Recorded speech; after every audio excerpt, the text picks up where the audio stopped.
Recently, a friend of mine moved into an old duplex building here in LA, and he found that the front doorbell wasn't working. In order to fix it, he had to go around the house, crawl through the crawl space, find the wiring, and change it.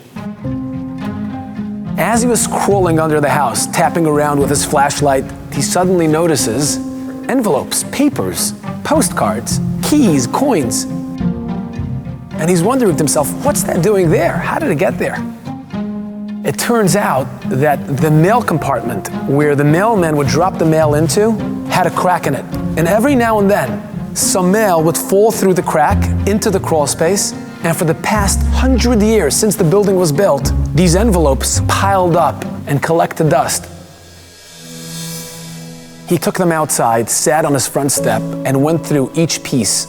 He was surprised to find there was a postcard dated 1938 from someone in Italy congratulating the tenant for moving into their new domicile. Who uses that word today? There was a receipt to someone who lived in the apartment at the time who donated a letter to a Sefer Torah. Old keys, coins, and as he's going through each piece, there's an old lady walking by.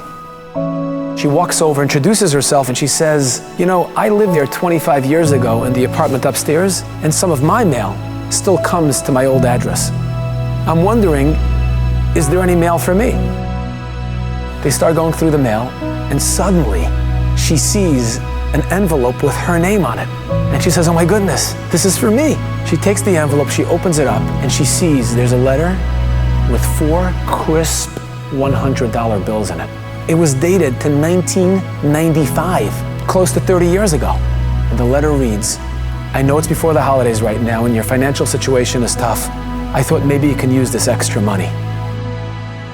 Her eyes teared up. She got so emotional. She looked at my friend and she said, wouldn't you believe it? The holidays are coming up again. I can really use this extra money right now. And as she walked away, my friend couldn't believe it. He thought to himself, what are the chances of him crawling through the crawl space, finding her money as she's walking by so that he can give it to her? You know, when it comes to chesed, the Torah says 3 very powerful words. Es ha'ani imach. Es ha'ani, what belongs to the ani, to the needy, imach is by you, which means when we find that we have extra money in our accounts, in our mailbox, or sometimes, even under our mailbox, that money doesn't belong to us. It belongs to the ani, to the needy.